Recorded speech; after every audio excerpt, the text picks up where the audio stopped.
गुरुरेव परब्रह्म तस्मै श्री गुरवे नमः। अखंडमंडलाकारं व्याप्तं येन चराचरं तत्पदं दर्शितं येन तस्मै श्री गुरवे नमः। मातृवत लालयित्री पितृवत मार्गदर्शिका नमो अस्तु गुरुसत्तायै श्रद्धा प्रज्ञायुता चया। ओम श्री गुरवे नमः। भगवान श्री कृष्ण जी का ध्यान करें। ओम वसुदेवसुतं देवं कंसचाणूरमर्दनं देवकी परमानंदं कृष्णं वंदे जगद्गुरुं। ओम श्री कृष्णाय नमः।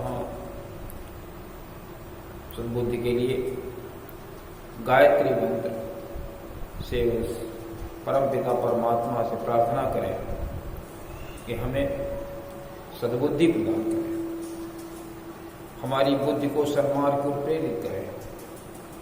ओम भूर्भुवः स्वः तत्सवितुर्वरेण्यं भर्गो देवस्य धीमहि धियो यो नः प्रचोदयात्।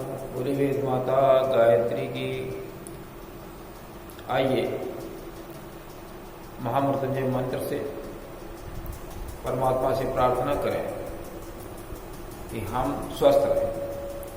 ओम त्र्यंबकं यजामहे सुगंधिं पुष्टिवर्धनम् उर्वारुकमिव बंधनान् मृत्योर्मुक्षीयमामृतात्। बोलिए त्र्यंबकं भगवान की। श्रोता बंधुओं, पिछले सत्संग में हमने आप लोगों से चर्चा की थी कि हनुमान जी लंकापुरी में पहुंच गए। छोटा सा मशक मच्छर के समान अपना रूप बना लिया। मच्छर नहीं बन गए, मच्छर के समान अपना रूप बना लिया और हर भवन में जाकर के, हर जगह जाकर के देखा, लेकिन कहीं सीता जी का पता नहीं चल पाया। रावण के घर में भी घुसे, वहां भी ढूंढा, कहीं पता न चला। अब हनुमान जी बड़े असोपेश में पड़ गए। सीता जी कहाँ होंगी, कैसे पता चले। तभी उन्होंने देखा कि एक भिन्न घर बना हुआ है, जो कि लंकापुरी में सबसे भिन्न है।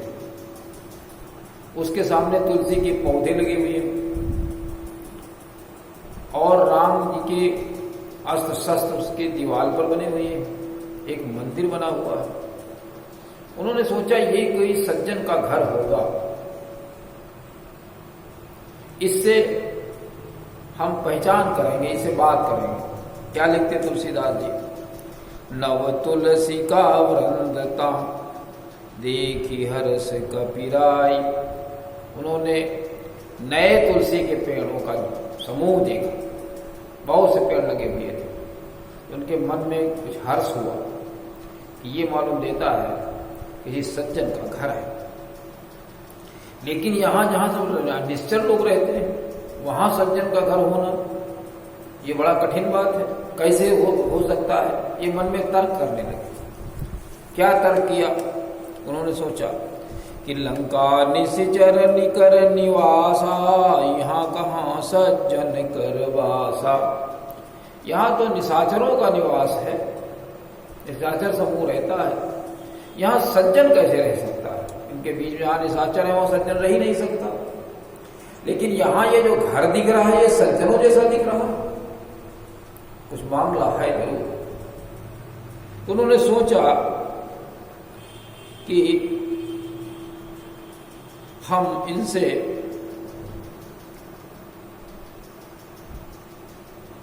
हठपूर्वक इनसे मुलाकात करेंगे। मन मोह तर्क करे कपिलागा, ये तर्क कर रहा था, सोच रहा था। और ते ही समय विभीषण जागा, वही समय विभीषण जाग गया। और जागने के बाद उसकी आंख रात में खुल गई सुबह। तो वो जब जगा तो उसने राम राम कहा। ये आवाज हनुमान जी के कान में पड़ी तो समझ गए ये कोई सज्जन व्यक्ति ही है। जब विभीषण जागा तो क्या कहता, राम राम ते ही सुमिरन कीना, हृदय हर्ष कपि सज्जन जीव। हृदय, उनके हृदय में हनुमान जी के बड़ी प्रसन्नता हो गई, हर्ष हो गया। ये कोई सज्जन व्यक्ति है जो राम राम कर रहा है यहां लंकापुरी में। राम के नाम कहने पर उसको वो देश से निकाल देता था, यहां ये राम राम कह रहा है। तो इससे मुलाकात की जाए। यही सन हट करी हूं पहचानी, ओ साधुते हो यनकार जहान। इससे मैं हट पूर्वक जबरदस्ती इससे मैं अपनी पहचान बनाऊंगा, क्योंकि सज्जन से कभी हानि नहीं। तो उन्होंने कहा किस प्रकार से, तो उन्होंने तुरंत ही विप्र का रूप बना लिया। विप्र का अर्थ है जो वेदविद हो, जिसने भगवान के गुणों को जीवन में उतार लिया हो, वो विप्र कहा जाता है। इस भूमि का देवता कहा जाता है। देवता तो आकाश में है, परमात्मा ब्रह्म कहाँ है पता नहीं, लेकिन इस पृथ्वी का वो ब्रह्म है। कौन? विप्र। तो उन्होंने अपने हाथ में ले ली पुस्तक वेद की, वेदविद होता। विप्र रूप धरि वचन सुनाये, विप्र रूप धरि वचन सुनाये, और सुनत विभीषण उठिता आए। जैसे ही उन्होंने कुंडी खटखटाई, पुकार लगाई, तो विभीषण उठ के बाहर आ गए। इतनी रात में कौन पुकार रहा है भाई, क्या देखे तो किस मुसीबत में है। करी प्रणाम पूछी कुशलाई, और विप्र कहु निज कथा बुझाई। प्रणाम किया और प्रणाम करके कहा कि विप्र अपनी आप व्यथा को बताइए, अपनी कथा बताइए, कैसे आपने हमें याद किया। इस प्रकार से तो हनुमान जी ने सब राम कथा बताई, अपना नाम बताया। तब हनुमंत कही सब राम कथा निज नाम, अपना नाम बताया, मेरा नाम हनुमान है, और राम की कथा बता दी कि सीता जी का अपहरण हो गया, लंका का राजा चुरा लाया है, वो कहाँ रखा है, क्या है। विभीषण बड़ा खुश हुआ। सुनत जुगुल तन पुलक मन, मगर सुमेरी गुण ग्राम।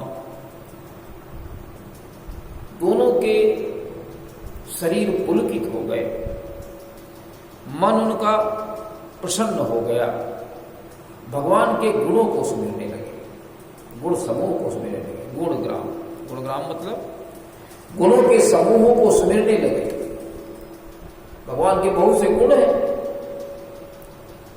भगवान कितने परमार्थी हैं, कितने साहसी हैं, बहुत से गुण हैं। अपने सेवकों पर बड़ी दया करते हैं, कृपा करते हैं, परेशानी में होता है मदद करते हैं, बहुत भूतवत्सल हैं, समदर्शी हैं। ये सब उन गुण के, भगवान के गुणों को सुन करके मगन हो गए।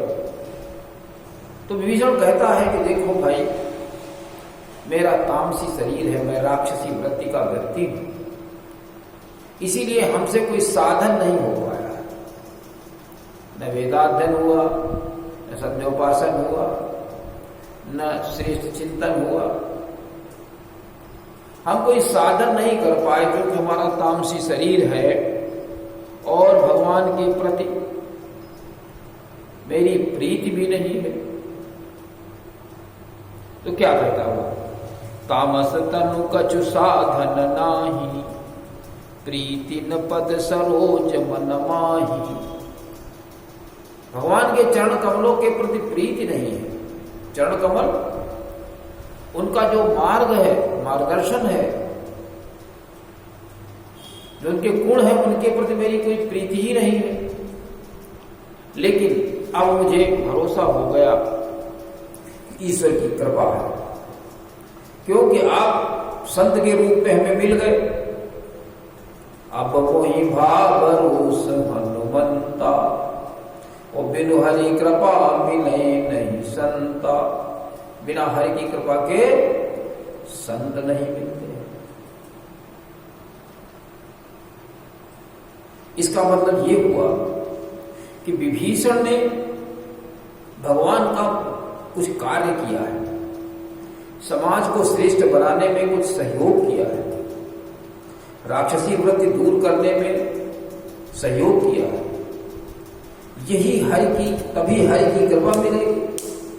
जब आप भगवान का कार्य करेंगे तो ही ईश्वर की कृपा मिलेगी, और जब ईश्वर की कृपा मिलेगी तो कोई संत मिल जाएगा। ईश्वर की जब कृपा होगी, अब संत अगर होना तो कहां से मिल जाए? जब संत नहीं है तो कहां से आएंगे संत? लेकिन हनुमान जी मिल गए विभीषण को एक संत के रूप में। तो ईश्वर की कृपा होगी तो संत मिल जाएगा। अब उन्होंने कैसे समझ लिया कि मेरे ऊपर ईश्वर की कृपा है। हनुमान जी कहते हैं विभीषण से, ईश्वर का गुणगान करते हैं कि हमारे प्रभु राम जी कितने दयालु हैं, कितने शीघ्रता से कृपा करते हैं। तो क्या कहते हैं? सुनो विभीषण प्रभु कह रीति, और करहि सदा सेवक पर प्रीति। सेवक से बहुत प्रेम करते हैं, सेवक से बहुत प्रेम करते हैं। वो कहो कमन मैं परम कुलीना, और कपि चंचल सब ही विधिहीना। अरे आप देखिए मैं कौन कुलीन हूं, मैं तो मनुष्य योनि का भी नहीं हूं, उससे भी नीचे हूं। मेरा जन्म छोटी जातियों में हुआ है, नीच जातियों में मेरा जन्म है। कहो कमन मैं परम, मैं कौन कुलीन हूं, श्रेष्ठ परिवार में तो मैं पैदा नहीं हूं। और कपि चंचल सब ही विधिहीन, और चंचल बानर हूं, सब प्रकार से हीन हूं। फिर भी असमय और कितना मैं खराब हूं कि प्रातले जो नाम हमारा, उते दिन ताहि न मिले आहारा। यहां पर हनुमान जी ने अपने को बहुत नीचा गिरा दिया कि हमसे नीचा कोई दुनिया में है ही नहीं, और मैं इतना नीच हूं कि मेरा कोई अगर नाम भी ले लेता तो उसको उस दिन का भोजन नहीं मिलता। इतना मैं नीच हूं। ऐसे लोग कहते हैं कि अरे अमुक आदमी सामने पड़ गया, मेरा दिन पूरा खराब हो जाएगा। इसी प्रकार हनुमान जी कहते हैं कि मैं इतना नीच हूं, और फिर भी भगवान ने मेरे ऊपर कृपा की। इसका अर्थ है कि चाहे जितना नीच हो, भगवान का काम करता है तो उसके ऊपर भगवान की कृपा अवश्य हो जाती है, चाहे जितना नीच हो। असमय अधम सखासु मोहू पर रघुबीर, कीनी कृपा सुमिर गुण भरे बिलोचन नीर। हे मित्र, हे सखा, सुनो मेरी बात। मैं इतना नीच होने के बाद असमय अधम सखा सुन, मैं अधम हूं, है ना। और मोहू पर रघुबीर, भगवान ने, श्री राम जी ने मेरे ऊपर भी कृपा कर दी है। कीन्ही कृपा सुमिरि गुण भरे बिलोचन नीर। भगवान के गुणों को उसने स्मरण किया, आंखों में उसके आंसू। भगवान कितने कृपालु हैं। गीध को धाम भेज दिया, उनका तर्पण और श्राद्ध किया। सबरी भी यही कहती है, मैं नीच से नहीं, अधम ते अधम अधम अति नारी, वो तिरमह मैं मति मंद यघारी। हे अघारी पापनाशक, मैं तो नीच से नीच हूं, नीच परिवार में पैदा हुआ, फिर स्त्री जाति में मैं नीच हूं। अधम अति नारी, और उसमें भी मैं मंद बुद्धि की। भगवान क्या कहते हैं? रघुपति सुन भांति निपाता, और मानो एक भक्ति कर नाता। मैं भक्ति का नाता मानता हूं, और मैं कोई जाति पाति से मेरा संबंध नहीं है। अर्थात कि भगवान ईश्वर किसी जाति से नहीं बता होता है। छोटा से छोटा व्यक्ति, चाहे वो पशु हो, चाहे पक्षी हो, कोई भी हो, जो भगवान का कार्य करता है, जो भगवान को भजता है, भगवान उसे भी भजते हैं।